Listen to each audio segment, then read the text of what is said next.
Olá, eu sou o Rogério Malta. Eu vou falar um pouco sobre a elaboração de livro digital sobre a Acinetobacter em alimentos. Esse projeto foi desenvolvido durante o mestrado profissional em Ciência e Tecnologia de Alimentos. E falando um pouco sobre o gênero Acinetobacter, ele foi um gênero que teve seu primeiro isolamento datado no início do século XX, 1911, em uma amostra retirada do solo. A princípio, o nome não era Acinetobacter, era Micrococcus coccocélticos. Nos anos 70, a gente vê a aplicação, a utilização de diversos antibióticos para o tratamento de doenças causadas por Acinetobacter e com antibióticos que são amplamente utilizados. A grande problemática é que ao longo do tempo, e trazendo para os dias atuais, a gente vê um desenvolvimento de resistência e tolerância a diversos antibióticos comumente utilizados naquela época e até hoje em dia. Então, a gente tem essa problemática. Falando um pouco das características do Acinetobacter, são bactérias gram-negativas, catalase positivas e oxidase positivas, aeróbias estritas, não fermentadoras, não móveis.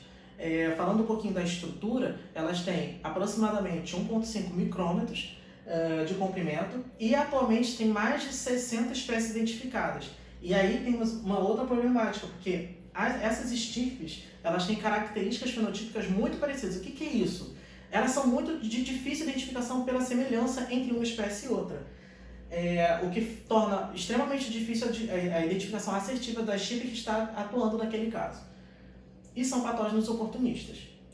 Falando um pouco do complexo Acinetobacter baumannii, o que é isso? É um complexo que reúne as 4 estirpes principais patogênicas associadas a algum tipo de doença. Então a gente tem uma associação justamente por conta da dificuldade de identificação, uma junção em um complexo das estirpes patogênicas mais encontradas. Falando sobre a incidência em alimentos, a gente vê a incidência como patógenos oportunistas, artigos apontando a incidência como patógenos oportunistas em frutas e vegetais, carnes e leites. Vale destacar aqui na parte de leites que temos 3 artigos aqui que identificam o leite materno, leite cru e leite em pó, que são matrizes completamente diferentes. Os 3 artigos selecionados aqui, com uma cor diferente, são artigos do nosso grupo de pesquisa. Então, sobre a divulgação de Acinetobacter no Brasil, a gente vê que na questão de identificação, a gente tem diversas matrizes, identificação em diversas matrizes alimentares. Na área clínica é onde são encontradas a maior incidência das pesquisas, então a importância é conhecida e notória nesse tema.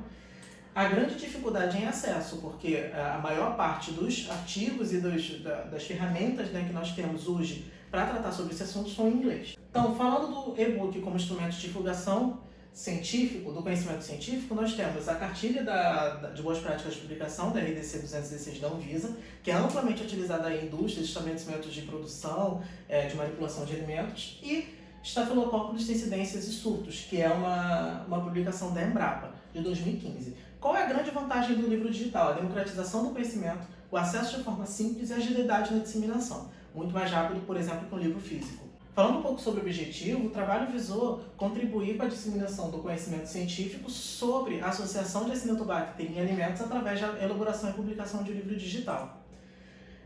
Com relação à metodologia, a primeira parte foi um estudo de revisão sistemática nessas 3 plataformas, PubMed, Periódicos CAPES e Google Acadêmico, utilizando esses descritores aqui.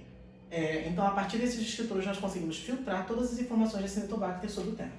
Na plataforma PubMST, nós verificamos as estirpes tipadas por MLST de Acinetobacter. E na plataforma Google Livros, nós pesquisamos todos os livros físicos e digitais sobre o tema que já tinham sido colocados na plataforma. O texto foi editado em Microsoft Word, exportado em PDF, todas as figuras que nós utilizamos foram de direitos livres, e a estrutura do e-book foi elaborada seguindo o modelo da Embrapa. Falando sobre os resultados que nós encontramos nas pesquisas, vale observar aqui, quando a gente fala de forma geral de Acinetobacter, a quantidade de pesquisas relacionadas, de resultados é muito alta. E quando a gente vai afunilando essa pesquisa para patógeno oportunista, para doenças gastrointestinais, a gente vê uma diminuição drástica desse número.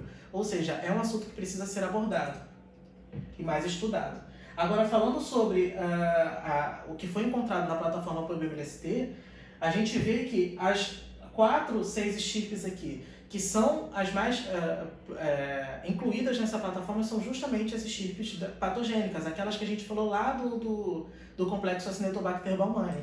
Falando sobre o Brasil, ele é o terceiro país que mais coloca dados na plataforma ProbMLST, sendo que nenhuma dessas é uma amostra de alimentos. De 508 amostras cadastradas pelo Brasil, nenhuma é de alimentos.